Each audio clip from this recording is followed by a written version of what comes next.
Well, it's a long history, so I'm not going to tell you everything about it. But I pretty much started off as a classroom teacher in Carlsbad, as a matter of fact, and I was fortunate enough to get a fellowship to study in France when I was just out of college, and that opened up a lot of avenues for me afterwards, including getting my doctorate. And I taught at a number of universities before I was first tapped to do some administrative work. And my real intent was to teach, but I kept getting pulled back into administration.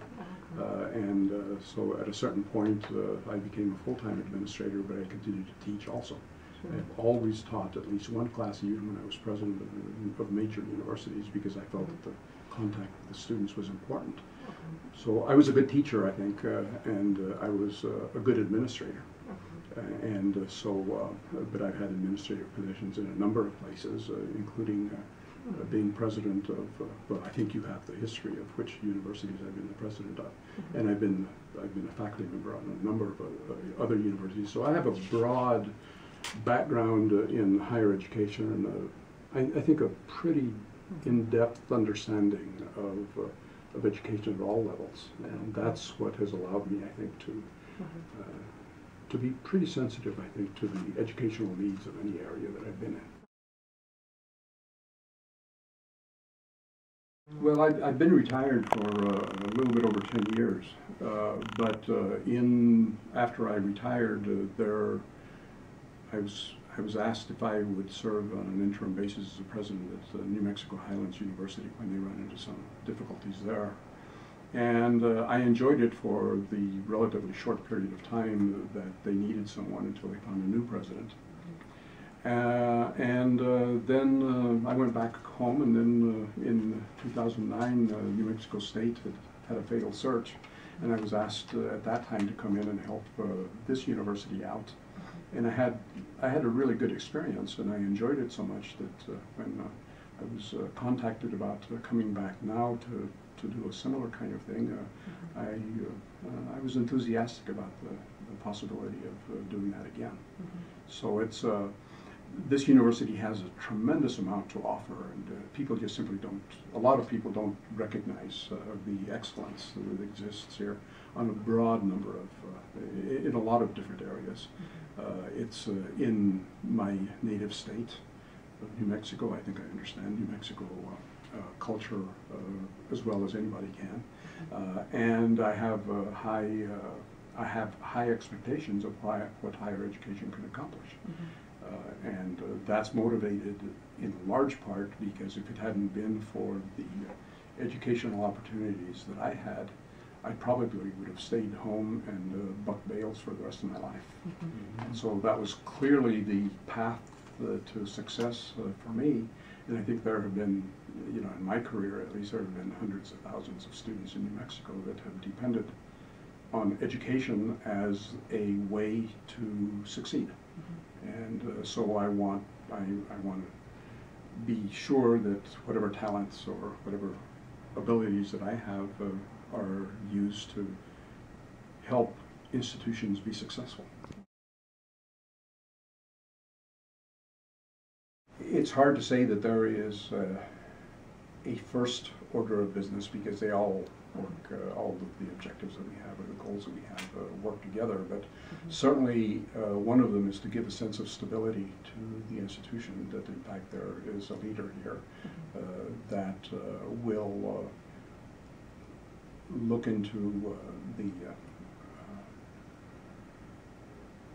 the core values of the institution, and that will take into account all of the advice, both excellent and bad, that I will be provided. So that's why I'm having as many meetings as I'm having at this point. And so one of those results, I hope, is going to be to have a stable university environment where people, both at the university and in the community, feel that they're being listened to.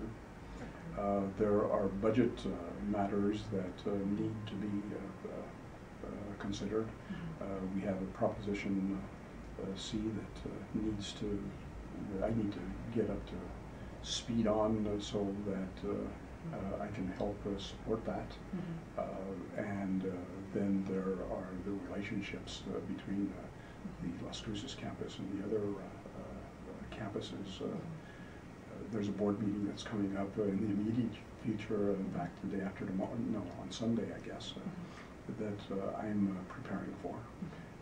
And so those are very immediate kinds of activities or goals that I'm involved in. Ultimately, I will be here until a permanent leader is selected for the institution, and I hope that during that time period, that not only are we going to provide the stability that's needed in the institution, but also get some initiatives started that the Board of Regents is interested in accomplishing. That is a serious matter, and fortunately, I think the university jumped on that immediately, and there is a task force that was assigned to make sure that the students that were in that program were accommodated, and they have been, in the sense that they have all been accepted into the program here at NMSU, and they've all gotten scholarships to support them during that time period. That's a really, really important accomplishment, I think, because it speaks to the value that this university places on its students. The second thing is that there's a commission that has been appointed to look at what needs to be done for the community college to gain accreditation. It's not a simple matter of just simply reapplying for accreditation. I mean, there are standards that have to be met, and I don't have any doubt that those can be met. And then there is a strike force, I think it's been called, that has been appointed to help determine what is done in the future. So those things have already been done.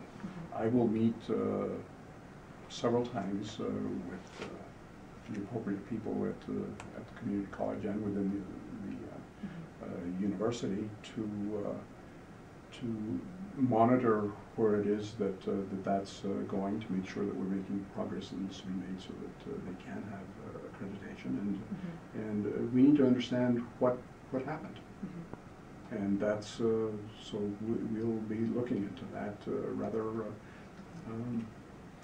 seriously.